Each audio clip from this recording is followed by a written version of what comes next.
Good morning, everybody.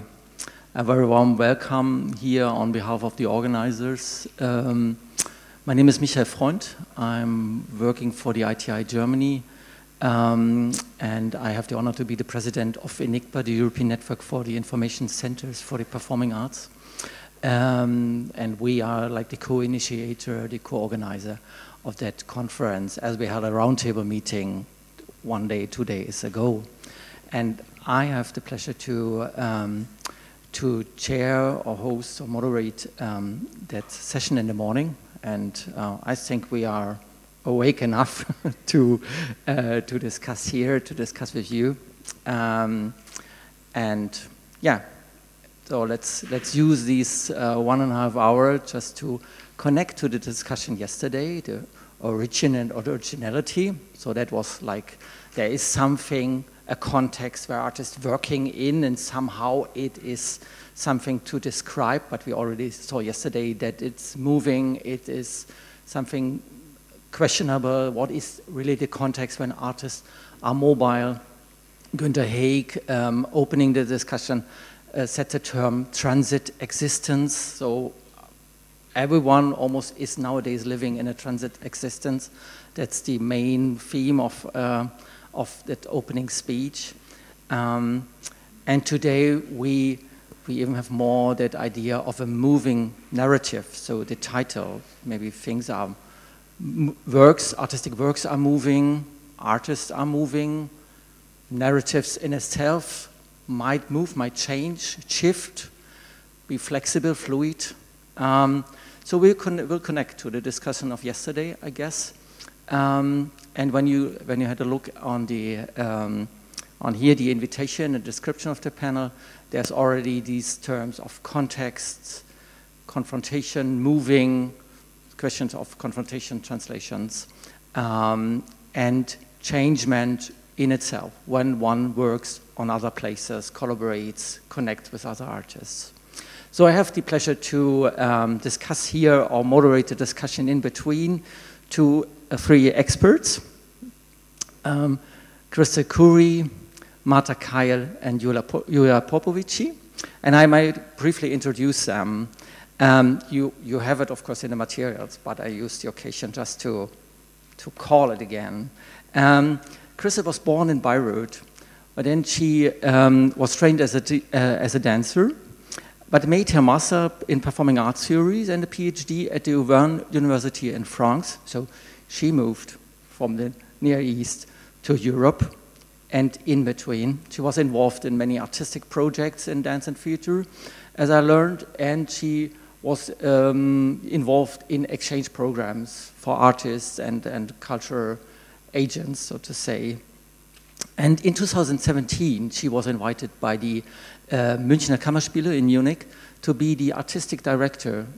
Yeah, it's called that, but you once told me that you're more like an organizer, more like the head of a diverse ensemble. But yeah, she was the artistic director of the Open Border Ensemble, which is part of a bigger framework and initiative to have a more diverse ensembles at the German municipal and state theaters that are very dedicated to that German drama in a way, or German speech culture, or German dialogue culture on theater stages. And that's something I guess what relates to dialogue, diversity, and exchange. Then Marta Keil is a performing arts curator. I mean, many of you know you, of course, but I call it again. Performing arts curator, dramaturg, and a researcher based in Warsaw here. So it's a home game for you. And she initiated and curated the East European Performing Arts Platform, the EPUB, and co-curated festivals and initiatives and showcases like the Theater Confrontations in Lublin from 2013 to 2017, and the Theater Polski in Bydgoszcz in 14 and 15, and worked as a performing arts curator for the Adam Mickiewicz Institute from 2008 till 15. Yeah.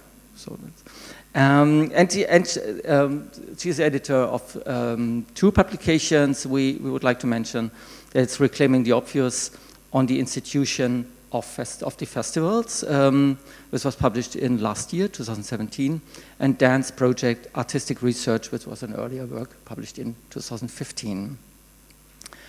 And Julia Popovici, based in Bucharest, performing arts critic and curator, expert for Romanian and EU cultural programs. We wrote here, you can always correct and add, of course, to that, but these are also for our discussion, of course, the main things. And 2011 till 18, you were co-curator of the independent performing arts platform, the festival Tams Dimanche in Cluj. And I would like to mention that you published a book in 2017, The Metaphor Concept, Protest, Performing Arts in Romania and Moldavia. So a very warm welcome to all three of you. And yeah, I'd like to start with that question which you might strike you every day in your curating work. What is it when you just invite artists, when you see work,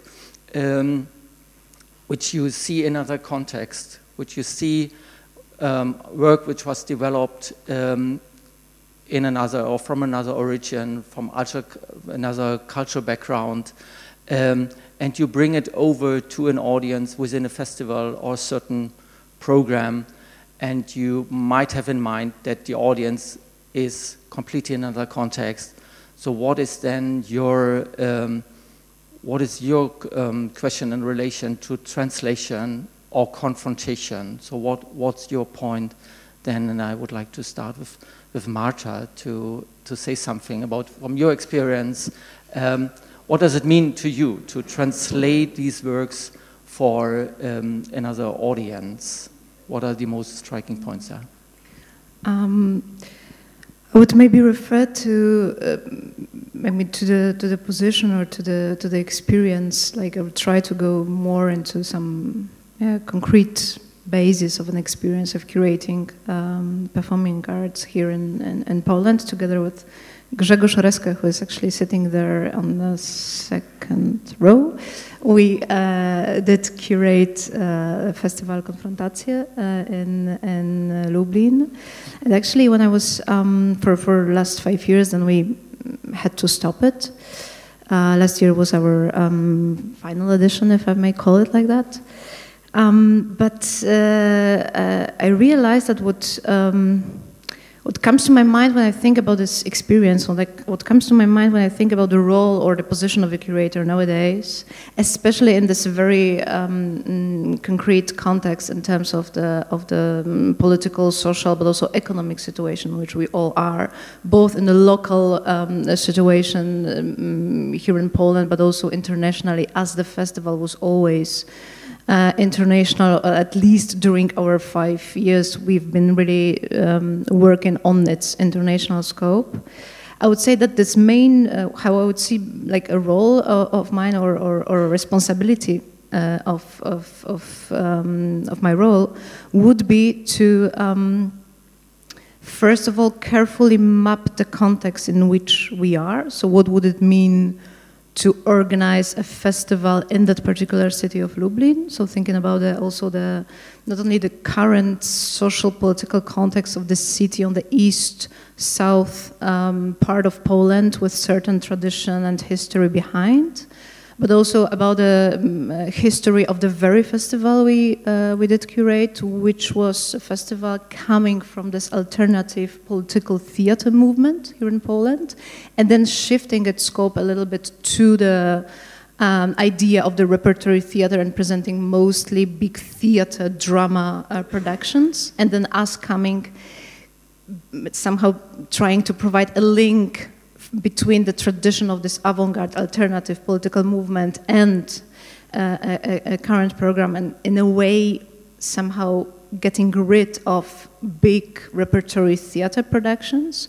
So then I would say that I would see our role as, first of all, carefully mapping the context in which we were, So what does it mean to bring a certain production in that very festival? Why, for whom are we doing that? What does it mean? What may it give to the local community, both artistic and the audience or possible audience members? What may it give? What does it mean?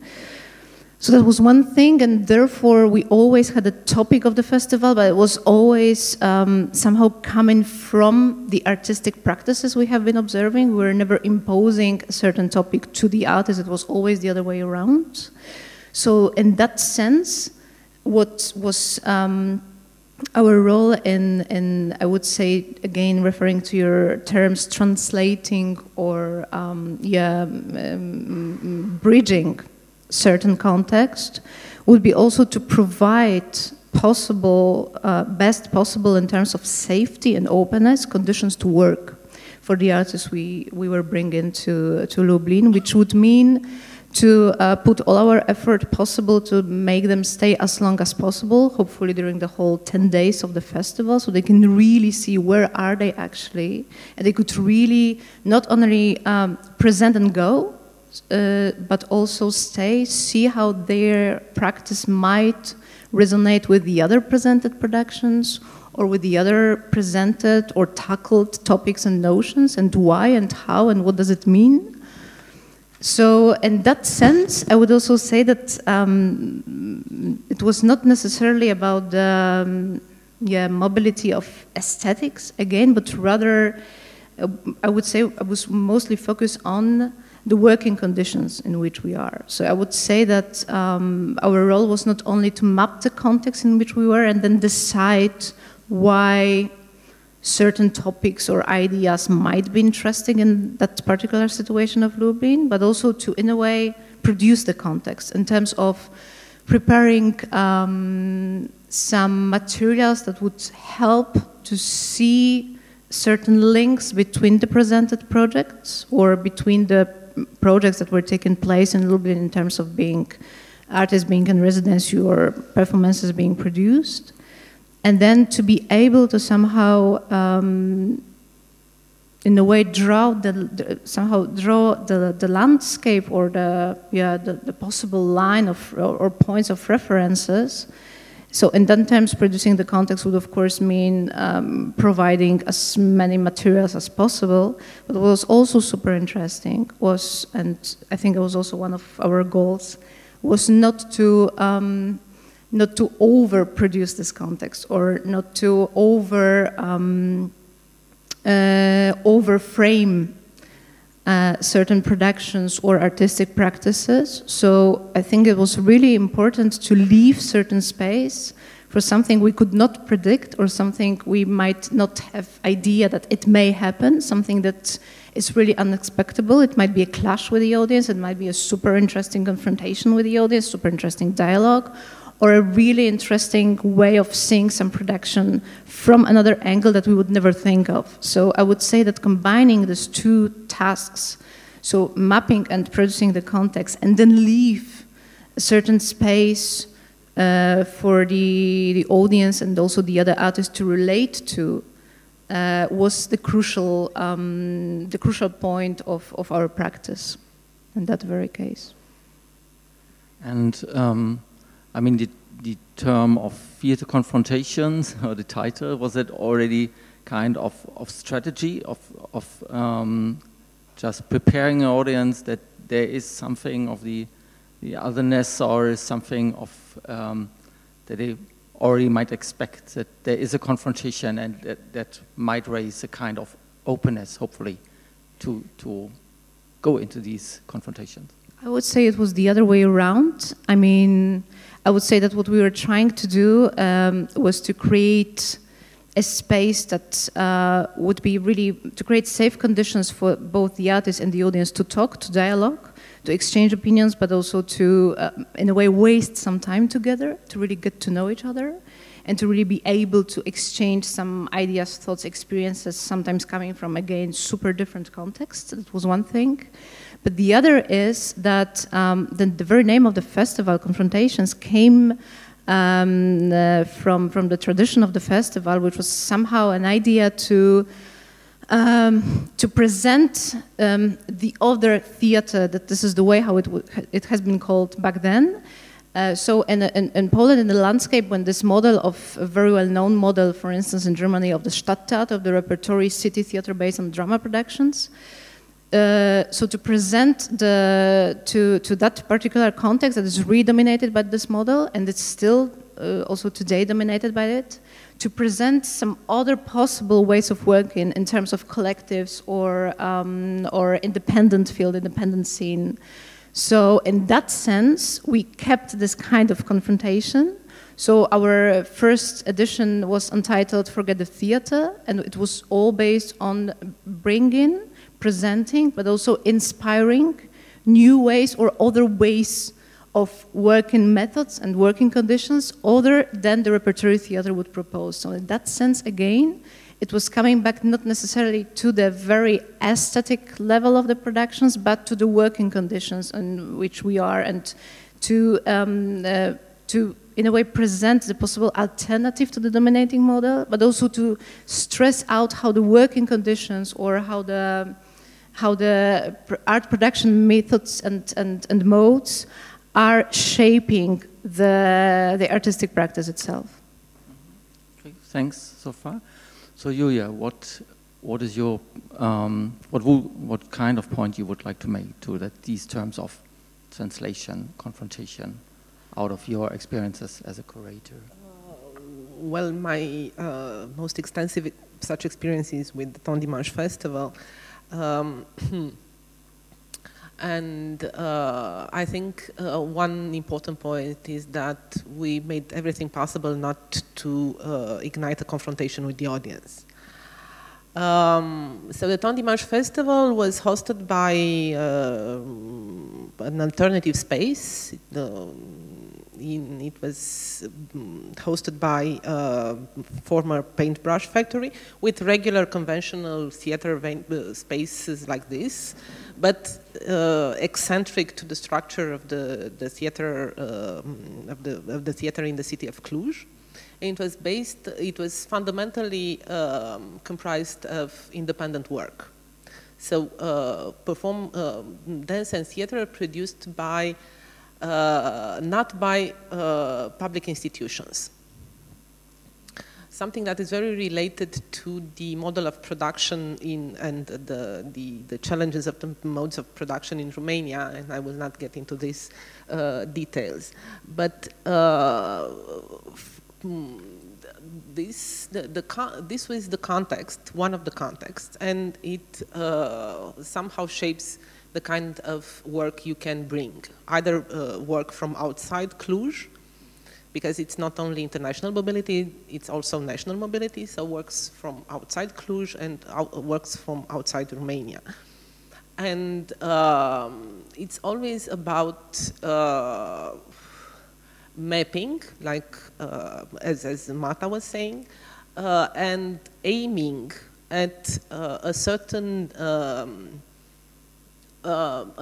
outcome of this more or less complex narrative that you want to present on the form of the festival. In the same time, being a multi-layered, hyperlinked narrative, let's call it like that, it addresses always different contexts within the context. For instance, and well, I'll go one very concrete example because I'm looking at Grzegorz. One of the platform, the section of Romanian productions that we had in the Temps Dimanche Festival was also aimed for a group of international curators and critics and programmers that we invited every year. Of course, again, we invited them based on affinities, after mapping the field, and we addressed only a group of people or a group of festivals which dealt with similar kind of work. But in the same time, the kind of work that we presented couldn't necessarily address both the local context and the context from where our international guests were coming. And there was a different dispositif that we needed to put in place for the local audience when dealing with a very text-based monodram on the issue of a homeless person killed by the police, when it was the question of the local audience, then when it was the question of the international guests, where exactly the thing that was necessary in order to pass this this production to the local audience, which is the high level of text, was a crucial impediment. So what we always had to negotiate, and I think maybe we didn't succeed, and I'm using the past tense because we decided to definitely stop the festival last year. So last year it was the last edition. So where we actually somehow failed was to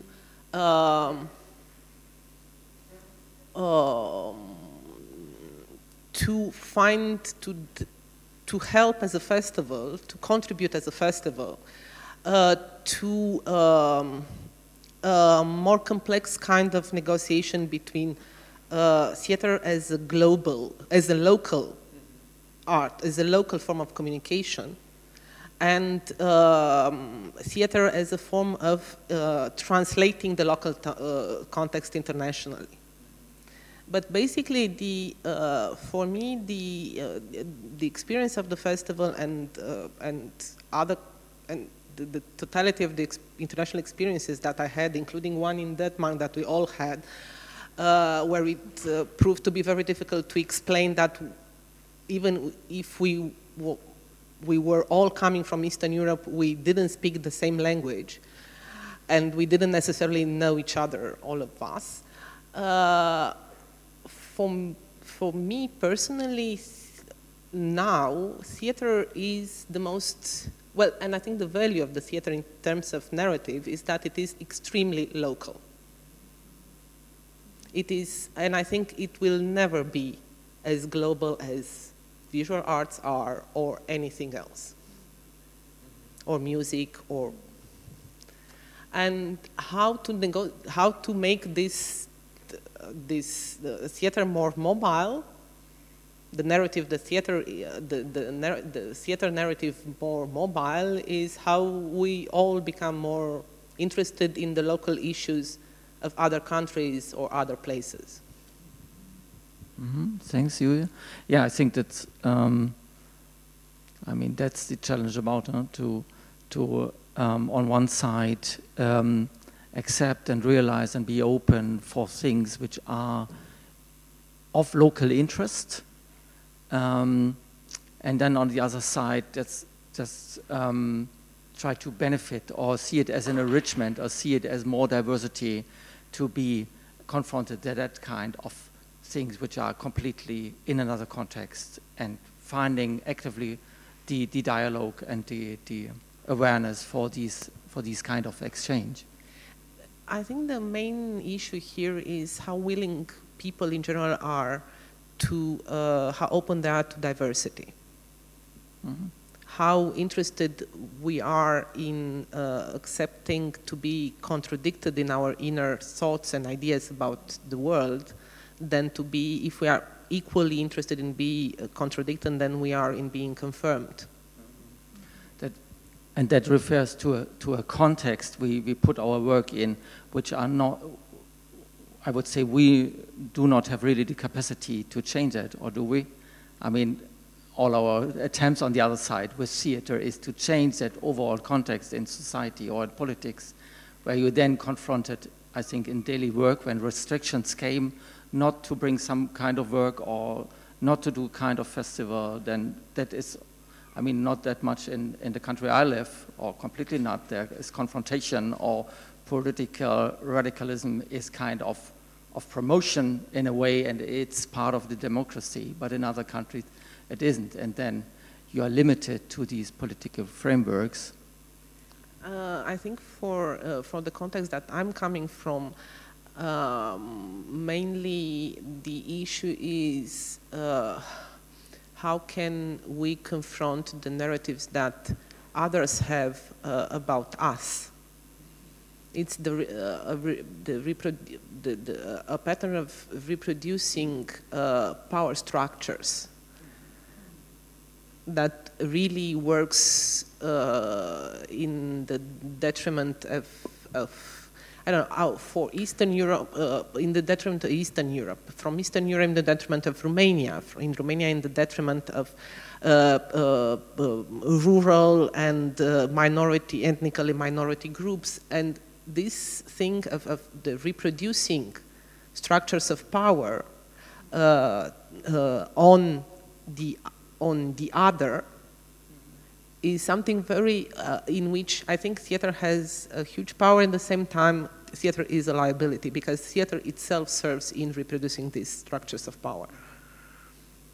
Yeah, definitely, and if I may just add one word to that, I mean, maybe also one of the questions is, okay, but what was really the reason why we would like, if we do, to make the theater or performing arts in general being more mobile? Is it really, what is behind it? What is the drive then? Because I would say, I'm really referring to this, it still resonates in my mind, this sentence that Joris brought up yesterday, but that is also in this, in the booklet issued by the Kunstenbund.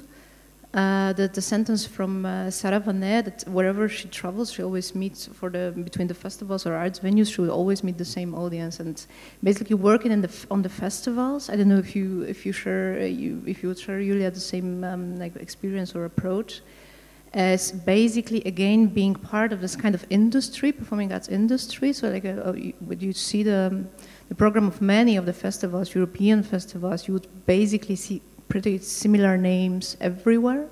So then the question is, okay, this is definitely the circle that is very mobile, that basically lives out of this mobility, being co-produced by here, this festival and that venue and so on. But then, okay, what is really the purpose of doing so? Or how can you, being part of that circle, take any kind of critical or political position? How can you hold it? Maybe one of the answers would be to, in a way, disobey this drive or disobey this flow, and try to really, for instance, maybe one of the solutions might be to propose the artists to take their time for a bit longer and to let them stay a bit, to really dig into the certain local context, instead of repeating basically everywhere pretty much the same approach or practice, without even giving them the chance to realize where are they actually and what may it mean. So maybe that is the point to also to include Crystal, and I really would like you to share your point in terms of once you move from kind of context in Beirut or where you were trained and worked, you moved to Europe, and then you moved to that special position in Munich. So what does resonate from your context and from the discussion we have so far? Well, I would like first to say that I'm not a curator, so my position is a little bit different. However, many of the things that you said make a lot of sense, especially what you said at the end, like the fact of what are we, maybe one of the ways or one of the possibilities is actually to have artists staying in a place for a longer time, to understand also where they are and how they are producing. And this brings me actually to this very specific experience I'm having now, which is managing this open border ensemble, who's basically, it's basically inviting Syrian actors coming directly from Damascus. So they are coming from a very specific context. They are not refugees. They are not, maybe we can consider them as migrants, but the idea was to invite them of course, there has been a lot of discussions also related to the context. Why are we doing this? What do we want to do? What is, and it has been, and it's still till today ongoing. And the project is shifting also depending on their context and the context in Germany. And every time there is another layer that is being added. And in the beginning, we articulated the discourse around this, trying to fight somehow the isolation of some artistic and theater scenes. We were, of course, criticized in the beginning. Why are we inviting artists in Damascus in 2018 when there is also a lot of refugee artists now in Germany? Why aren't we supporting those artists, for example? The thing is, we had auditions, and the people who were the most interesting happened to be the ones who were nowadays in Damascus. And their discourse is very interesting and extremely complex also. So the project started in the beginning. It was supposed to be a 10-month project. So the shape of the project was also very undefined in the sense of it's a long residency, but not totally, it's not enough because 10 months, they are already, because of the working conditions, the theater had already to contact the directors who will be working with those actors. And here comes the question of the narratives. What stories are we constructing? For whom? And is it relevant also for the actors themselves? The first experience we had was actually to construct a play. It's a mobile play that goes in the outskirts of Munich. The main idea was actually that those actors would also play with German actors from the ensemble of the Münchner Kammerspiele. However, we had a lot of issues with the visas, which is something also related to mobility, definitely, and specifically in this case. We had issues, but at the same time, we were very lucky.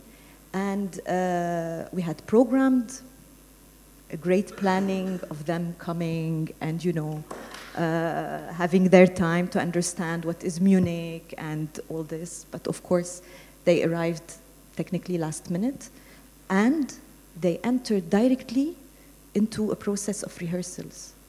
It was a very confronting thing for them and very difficult because also the ways of working are totally different.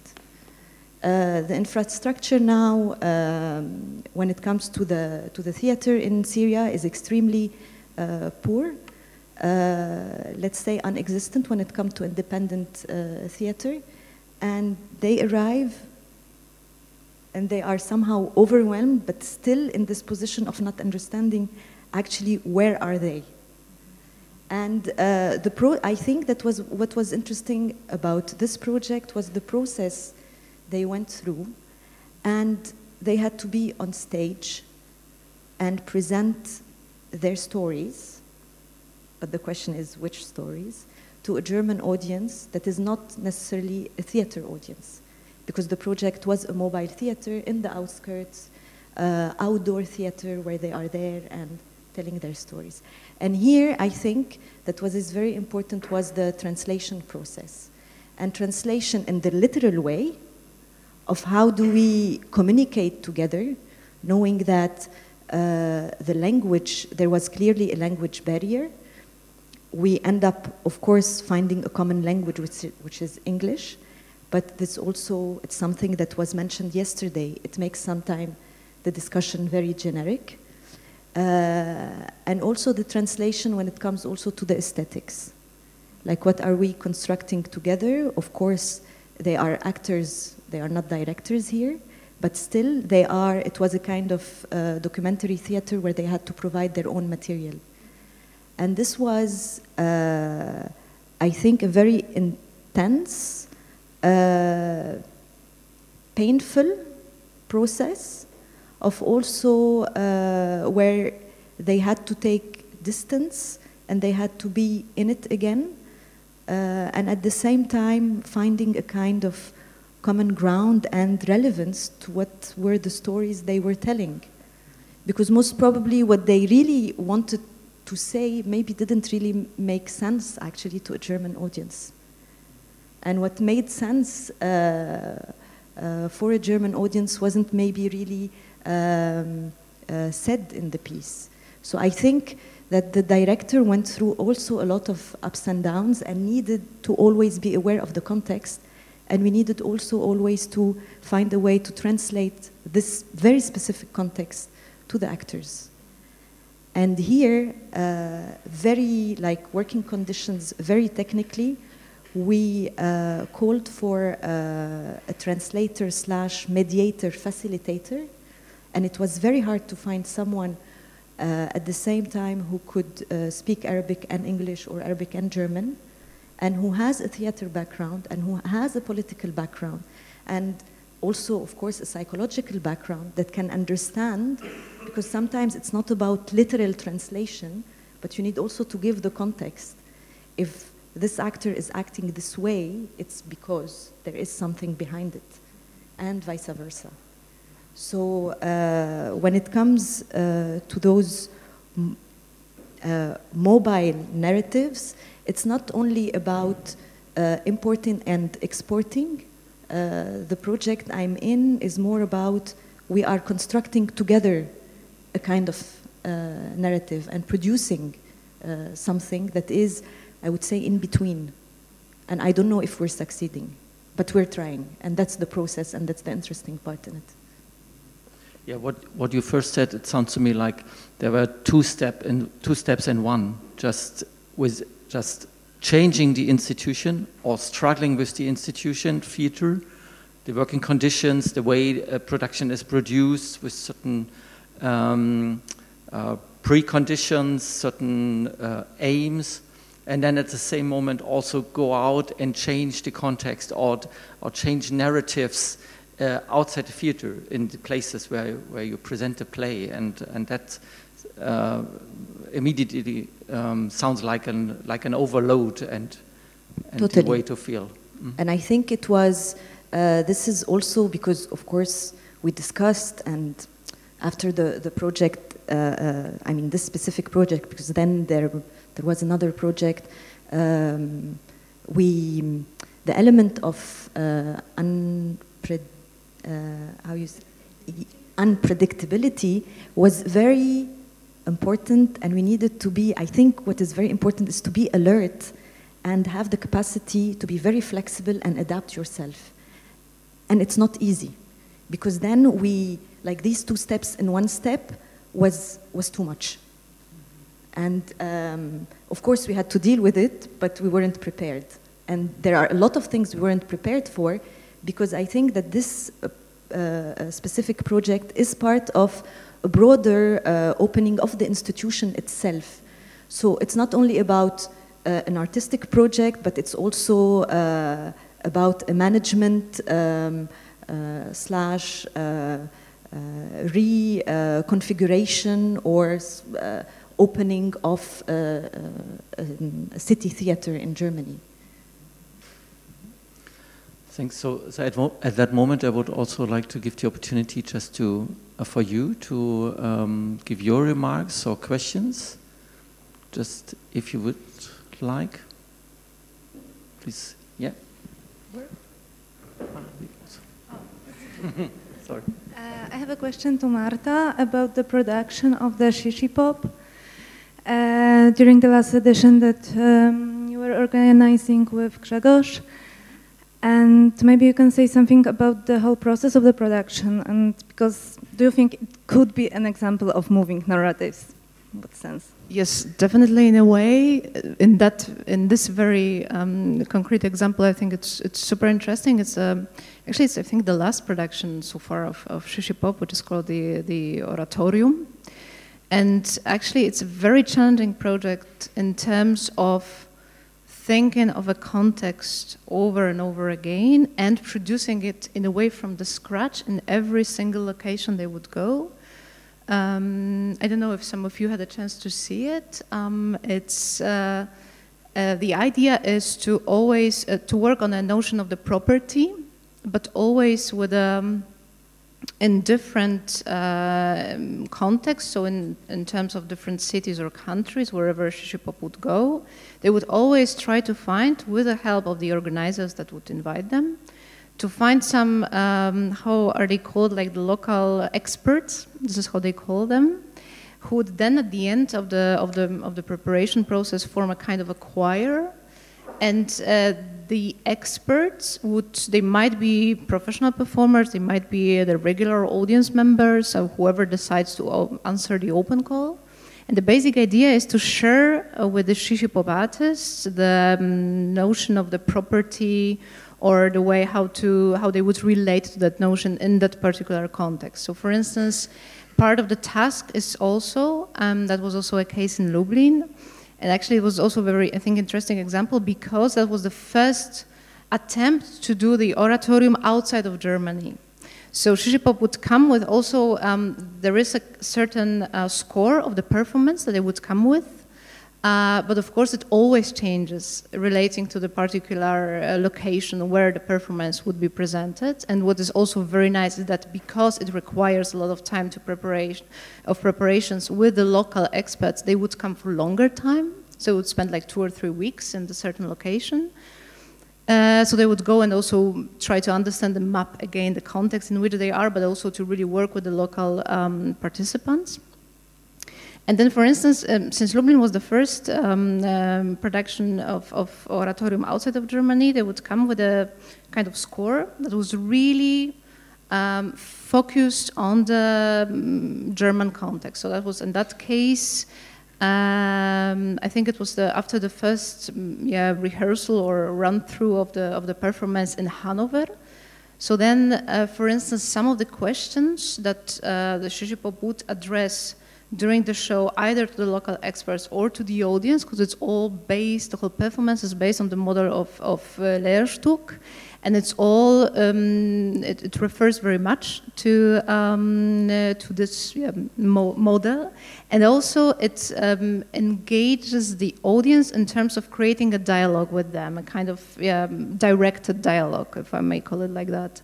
So there's a certain score, and one of the tasks we had, and I was actually responsible for that, was to rewrite the score or translate it again into the Polish context. So for instance, whenever there would be some questions for the audience, okay, so now they're gonna speak some participants who would inherit an apartment or some really well-situated pensioners, then we would switch to something that might relate much closer to the particular context of Lublin and of that very festival, also knowing the audience who might come, or thinking of actually where are we and whom we really would like to address. So that's a very interesting example in terms of trying to have a certain group of artists who's actually traveling a lot to really somehow grasp them for a certain period of time and really make them stay for longer and to work with us. And it was a really beautiful experience. But also the way to work with the local experts, with their knowledge and their experience. And that was a kind of confrontation between the experience or the way how the Shishi Pop would relate to the notion of the property and the local experts. That was also because of the cultural context, because of the social and political one as well. But then also, since the performance was in English, and partly in English, partly in German, and then the audience would speak Polish, and not necessarily every audience member would speak perfect English, then we needed a translation again within the show. And then we had 2 really wonderful, very young translators who would become also 2 performers on stage, and also translated like being part of the very performance, and also bring in this very notion of translation in a very performative way during that show. So yeah, I think it's a really, thank you very much for this example, because I think it was really interesting also because it was the first attempt for Shishi Pop to work on that on the outside of the context they would feel comfortable with. And yeah, I think it was really challenging for both them and the local experts, but it was actually one of the most beautiful, for us at least, experience of how can we really work on or try to address the question of translation. And yeah, you would like to? I just want to add something about this translation, because we had kind of, in the two projects we did with this Open Border Ensemble, it came back in such a powerful way, this notion of translation. In the first project, we had, of course, a mediator translator, but at one point, it became actually the subject of the performance. How are we going to translate some stories for a German audience? And then the director decided actually to have a kind of translation machine on stage. After the main translator, who was there during the process, said, I don't want to be on stage. That's not my, I don't feel comfortable. But it's true that at one point, like this performing also the translation was something, is always somehow, somewhere within these processes, when we move from one, let's say, cultural zone to another one. And the same happened with the second project, that was actually also a documentary theater piece by Lola Arias. And there it was extremely confronting also because the piece at the end is in 3 languages. And none of these languages is the language of the director. So, of course, there is surtitling, but then there are things that there are kind of specificities that somehow we lose or we want to bring, and having people who can, again, speak more than one language is essential, I think, in those processes. We shouldn't underestimate this. So we have like these changing narratives on the side of the performer, the artist, and we have the moving narratives or the change narratives also on the side of the audience or those who are involved as audience slash actors. I mean, that's the interesting thing with the Shishi pop work and others, that they have a kind of another kind of participatory process in a way to engage with an audience or with these experts of everyday life and so on. And I would like to ask Julia, because you said you stopped the Temps d'Image Festival because you, in a way, I would say with wild words, you didn't find the narratives to reach another audience or to, so that was it's kind of my perception or part of what you said somehow, but what I would like to ask is, do you see these processes also, do you see the possibilities to reach these audience you said you would not really reach in a rural context, for instance, or in other contexts, what I mean? Do you see these ways of moving narratives in artist work towards another audience or towards going to another context? So first I have to, dwell a little on the Temps d'Image Festival. The productions that we were presenting in the festival were, by definition, small-scale productions, so it wasn't like we couldn't have an audience. It was never the question of the audience itself. The question was, it was related to how the funding system is organized in Romania. They think that we as a festival, we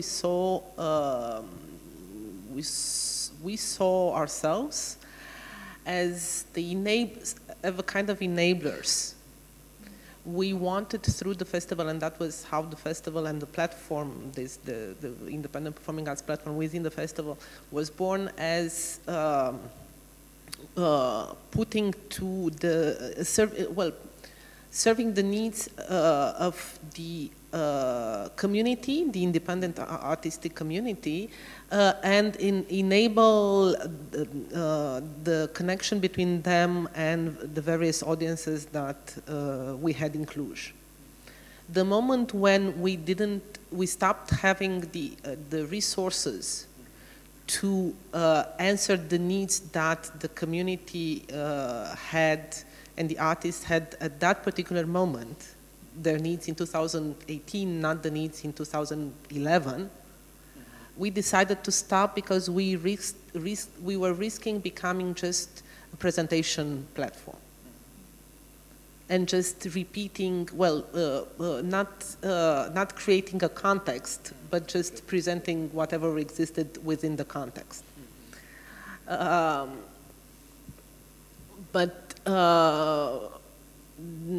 The thing is that at some point it was very difficult to explain,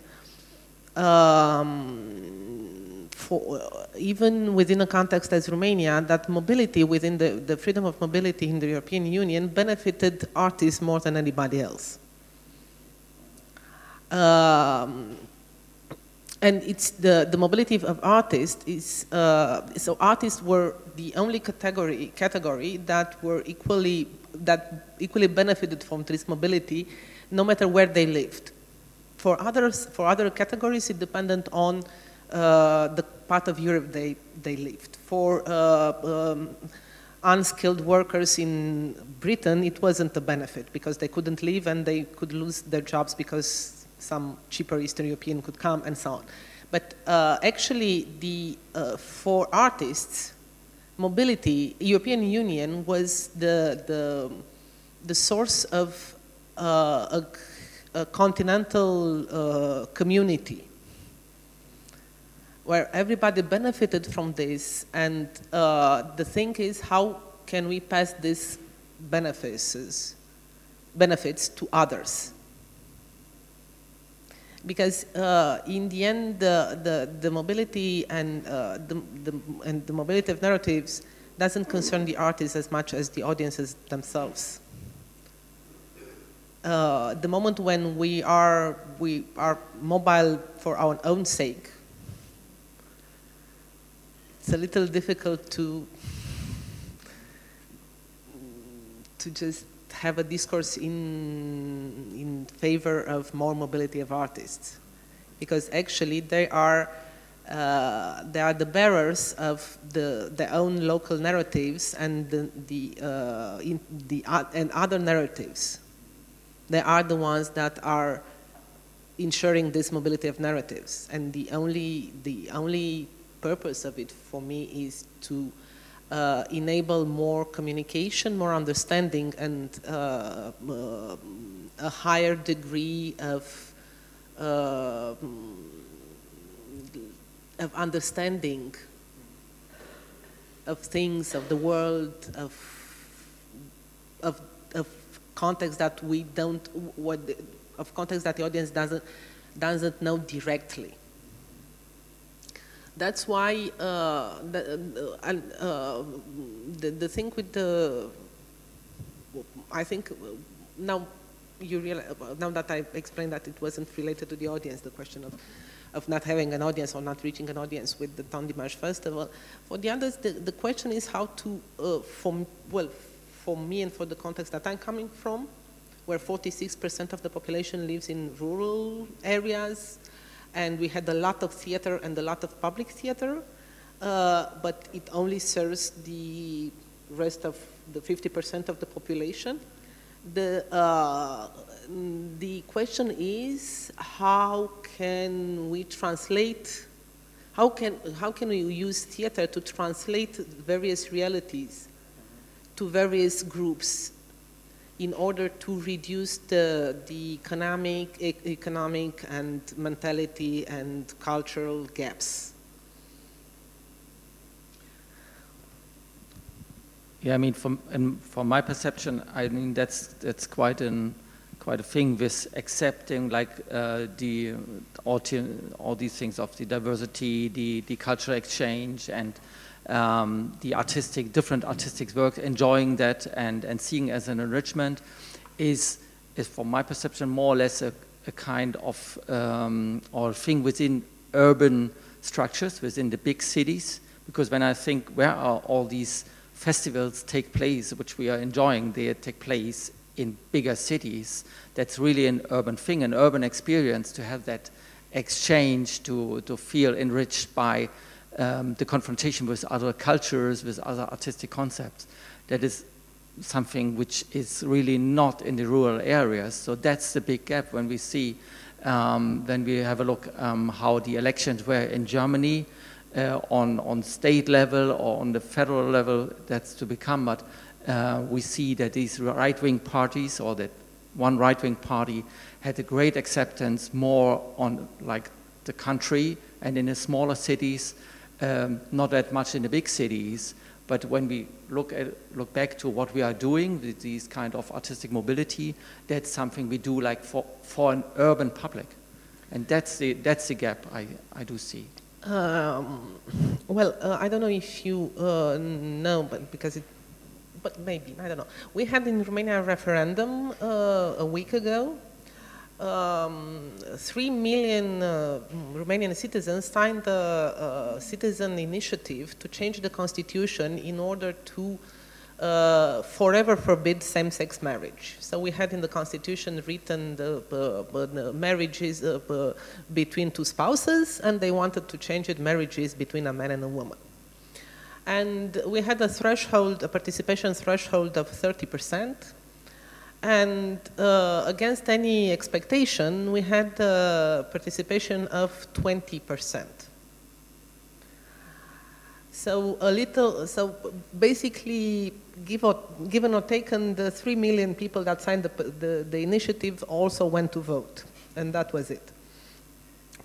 But actually, that was very, nobody expected this result. So we all expected to go well beyond the threshold. Because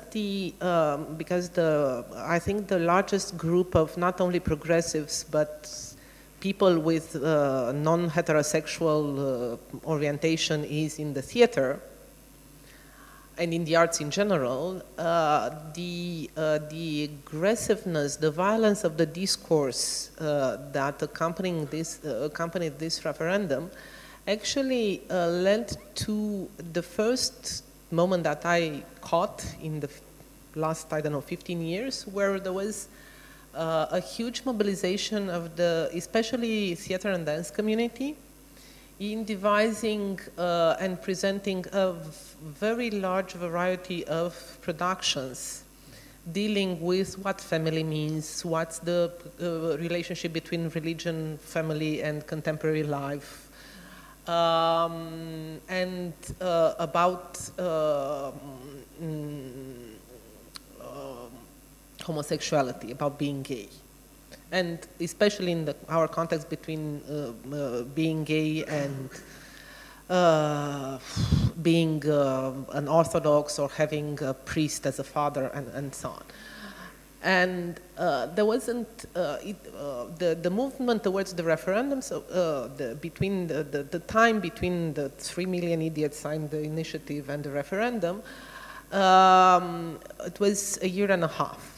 A year and a half that actually changed a significant part of the, especially the socially aware and independent theater, in terms of realizing the gap between them and 3 million of their co-citizens, and including people, artists that had never been interested in socially aware theater or in documentary theater. Artists that were very supportive of the idea of the universal theater that promotes the goodness of humankind and high art and so on. Because the discourse against homosexuality and actually the discourse against everything that was not according to the tradition and religion affected their own life, because the discourse was, in theory, they wanted, it was about changing two words in the constitution, but it was accompanied by a huge discourse against abortion, reproductive freedom and reproductive rights, rights of women in general, other minorities and so on. And again, because they had 3 million signatures, and because they were so certain that they would win, the referendum will pass, the discourse was really very aggressive. And it was sort of the equivalent of a wake-up call for a large part of the community.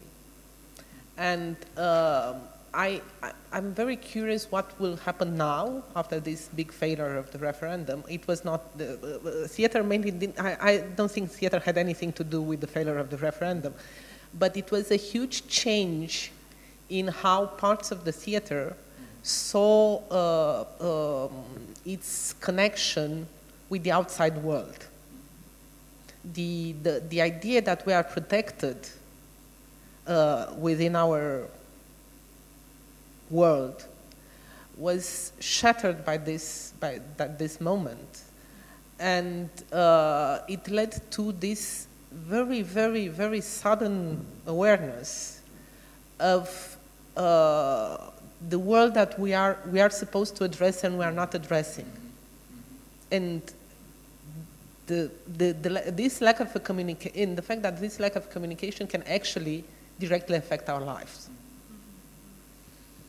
Yeah, that's a very strong example, and I asked myself in between, what are these wake-up calls, or are they also in other countries, like in Poland, or when Christa, you also work in, so to say, in Germany, or is it just a process where you have to wake up yourself in the community? I mean, we in Germany, in the theater community, or the culture community, it's quite often discussed how to wake up themselves towards these right-wing party appearance. So, but Marta, you grabbed the phone. Michael, I just thought you would also make it. No, I mean, basically the wake-up call as in the Polish context already happened, and it didn't happen 3 years ago when the government changed into very right-wing direction, but it happened, I think, much earlier when, in a way, I would say I'm referring by we to the theater community. We're so happy to have this critical political theater that we're not really interested to whom are we talking, actually. So again, we really ended up in this certain bubble that is very, I think, common situation, or very often this is the example that, yeah, the critical approach or tackling some political issues as basically happens at some house. Maybe it mirrors also a bit the situation we are now in, like we're talking to the other people working in the same field. But then the question is how to bring it further out of this bubble, also out of this room, yeah?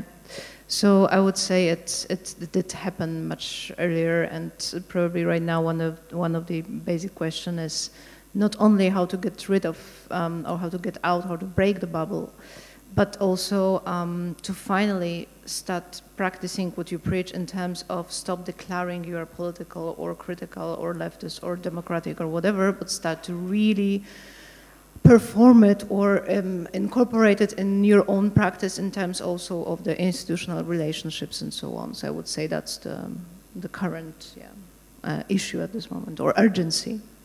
Yeah, but I just wanted to add that Tom, I think, was trying to ask some questions since some time. Yeah, I have a problem. If I try to understand things, I take an orange and I peel the orange as the discussion moves on. And right now, I don't have an orange anymore, so sorry, it's early. It started with a sort of critique on the produce and present system, where you end up in a bubble, as you say, where you don't reach the audience that you actually want to reach. The Sarah van Hee quote about the Bobo audience that's everywhere the same. It shifts towards the more socially aware, process-oriented theater, where you stay for a longer period in a local community where you work with the people. And I think it was Peter in our magazine that said that he doesn't do residencies shorter than 3 months. Yeah. So that is the reaction, if you want, to that produce and present model. And then I was conflicted by the idea of having a score, a template, a format for this process-oriented thing. Because if I understood correctly, oh, this is a model that takes about 3 weeks, and we can actually tour with that model. And since I think a lot about the concept of authenticity, by turning it into a score, you lose the authenticity. And that actually showed in the fact that you need translators, and that in Crystal's example, I think it actually ended up being all about translation. And you, so you go from here, you have the reaction with the socially aware. You'd actually, because it needs to be economically viable, I suppose, you need to tour with your socially aware process-oriented theater, but you end up in the translation problem. So this is the problem for me. How do we get out of this? Can I? Yeah, of course. I personally don't think it's a problem, because I think that what we're talking about are different contexts and a kind of diversity. There is not one way of working.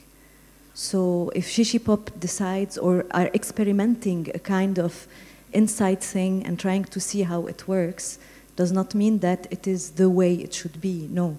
And I do believe that throughout this experience, it was also trying to reach an audience, and trying also to find, when we're saying translation, it doesn't mean it's finding different words, maybe to, and not only words, but different things to be able to transpose somehow and create. In translation, there is the act of creation. It's not only a matter of adaptation, I think.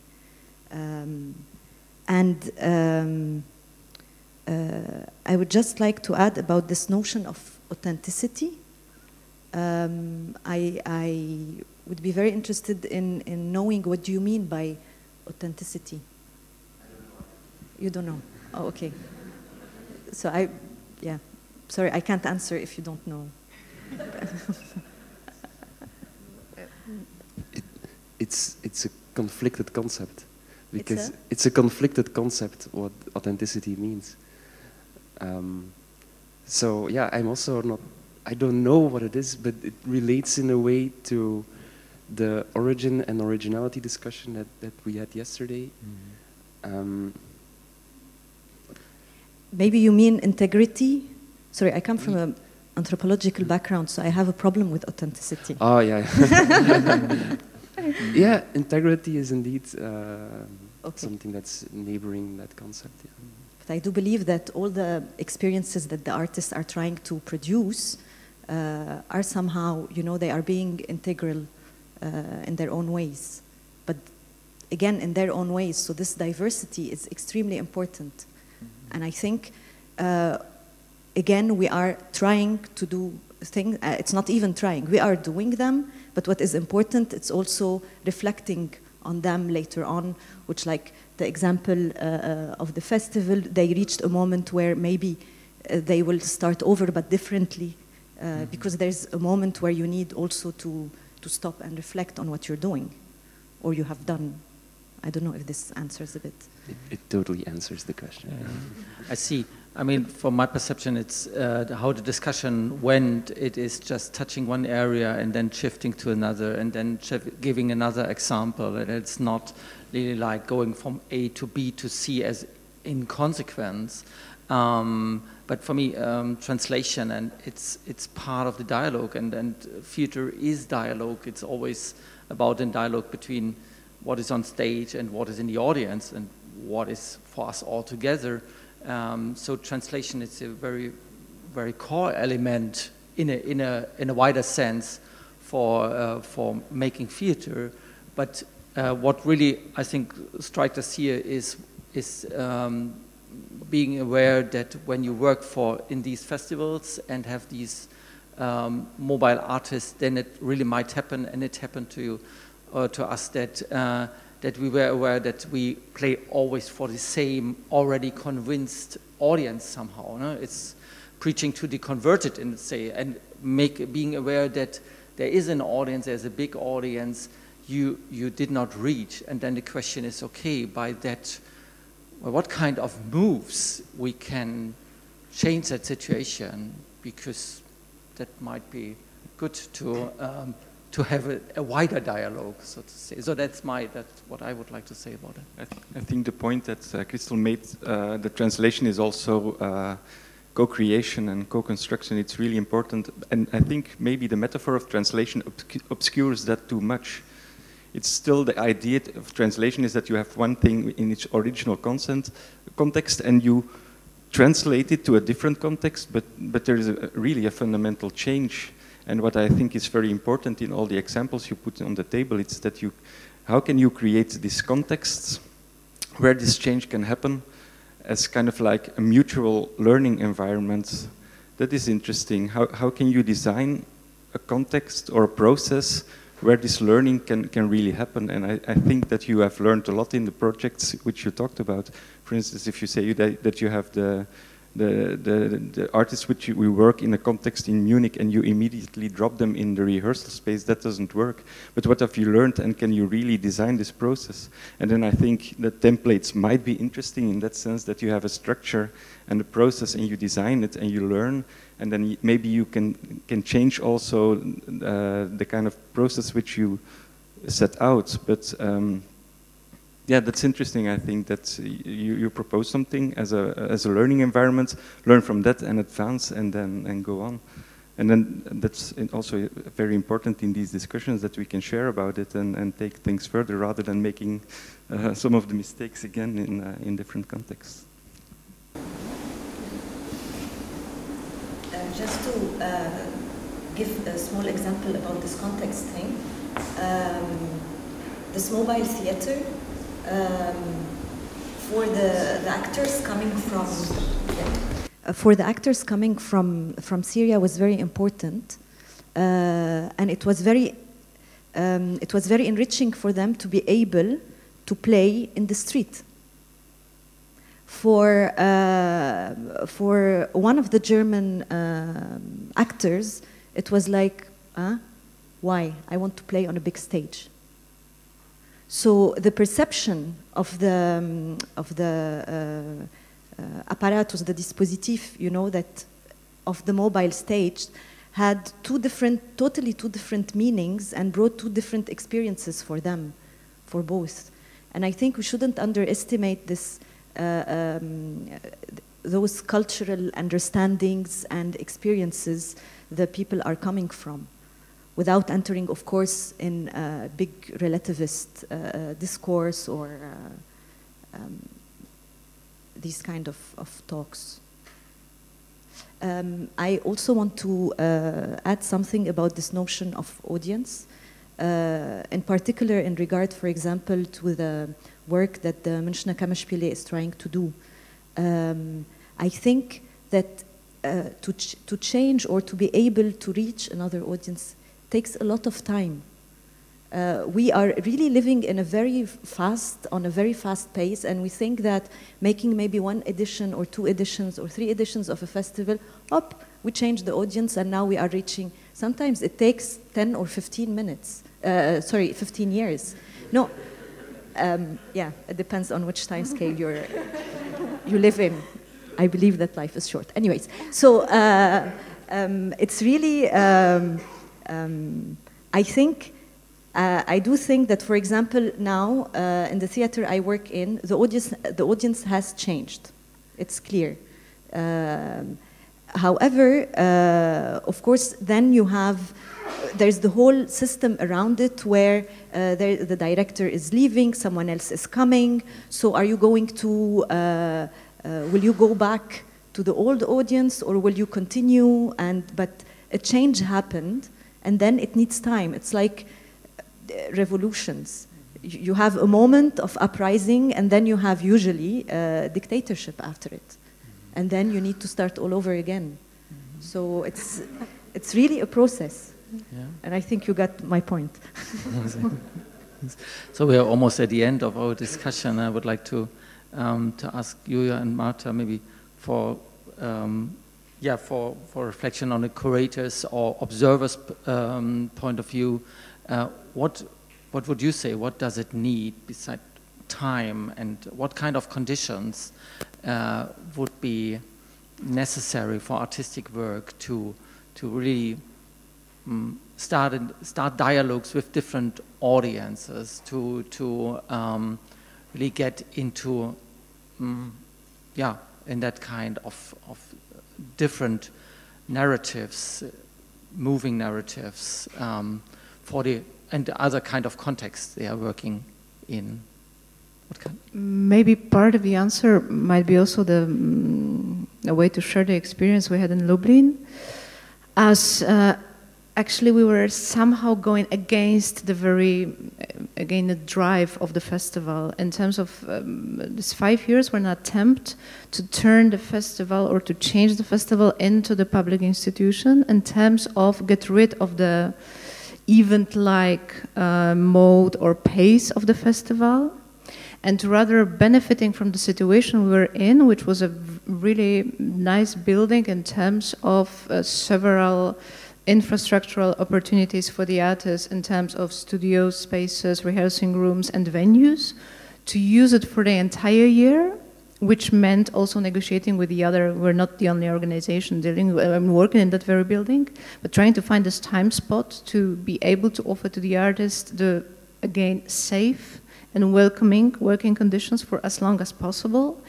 and to open some time and space within the festival or during the year for, again, giving some frame to waste time together. So, for instance, we were organizing either the artistic residencies or seminars or workshops with no purpose in terms. It was never conceived as a process that needs to end up in a certain result that would be present to the public. So it was never production-driven residency or seminar or workshop. It was rather about offering the artists, thinkers, curators, researchers to spend as much time as possible as they wanted, as they could commit to in this particular location of Lublin, to reach then the local community in the ways they wanted, but also to give them this opportunity to have some time to, I don't know, try one path, then realize, okay, it's not really the direction I'm really interested in, I want to change. So to get rid of this really production-driven or touring-driven pace or mode. And in that point, I'd like to refer again to Tom's question, because I think there is an interesting point that you brought in terms of the example of Shishi Pop.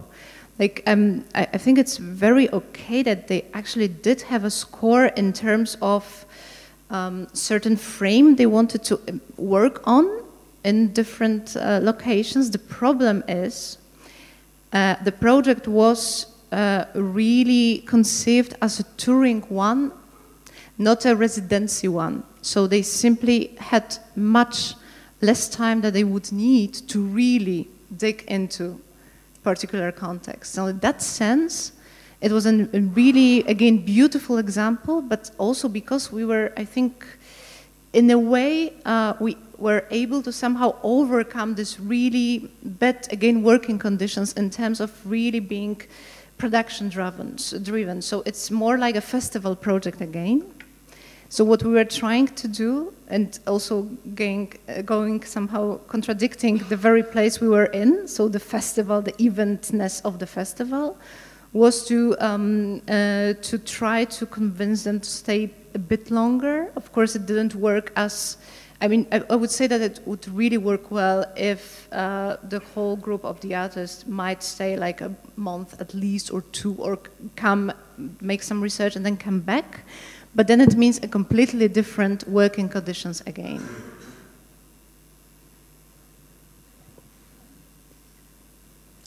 A very short parenthesis with the score thing. Jérôme Bell has this franchise format that actually he sends one of his assistants in different countries. They select local professional, non-professional performers, and it's very touching, very exciting, and so on, because of this display of different corporealities and so on.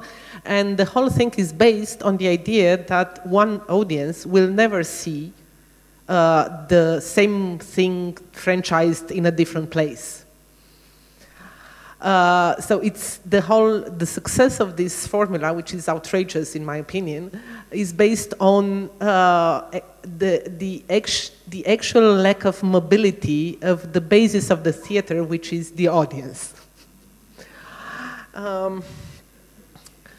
I wanted to, actually, I might be a conservative, but I don't think that every production has to be mobile.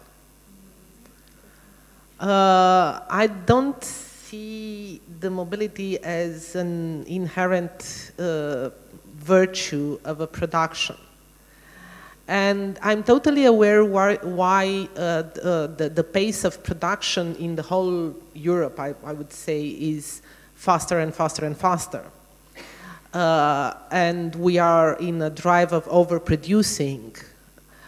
But in the same time, I would actually ask for a little less mobility from time to time.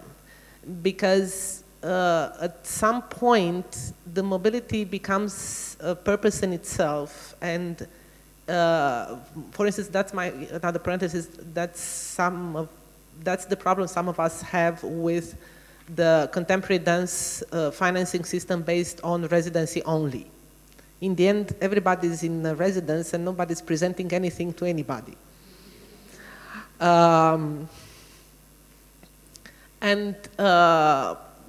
Try to stop this craziness of being of mobility as a purpose in itself, and stay put for a while. And rediscover the potential of performing arts, especially theater, of being locally relevant. It doesn't work. I'm going to give you mine.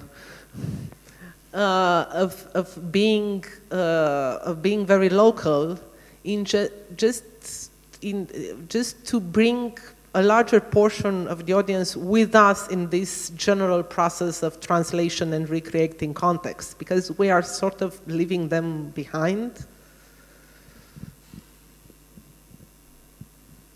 I just would like to comment. I do think there's a difference between the mobility of the productions and those production touring and the mobility of the artists. In the sense like of the individuals.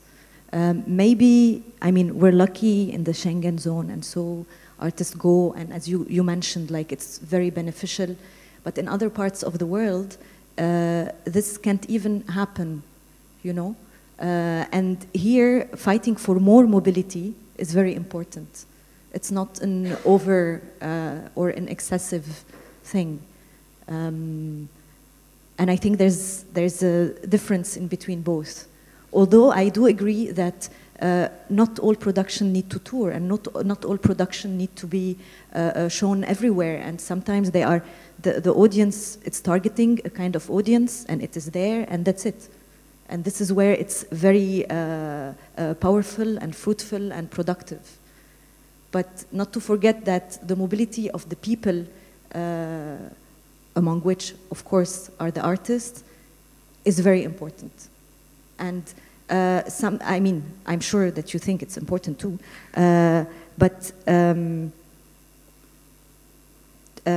being mobile and being able to travel, to meet other people, to see that in other parts of the world people think differently, because you stay in your cocoon and you think that that's it. You have it all. I said that mobility in itself is not a purpose. Mobility is a mechanism to exchange ideas, to learn, to in itself. Yeah, but it doesn't exist in itself. In itself, it does exist. It does exist within the European Union. Maybe. It tends to become a purpose in itself, including because we are taking it now for granted. Maybe. The experience of the artists I have worked with is that they want to, it's not that they want to be mobile, full stop. They want to be mobile because they want to meet, because they need another changing of space, because they need other working conditions. There's always a motivation behind it. Of course there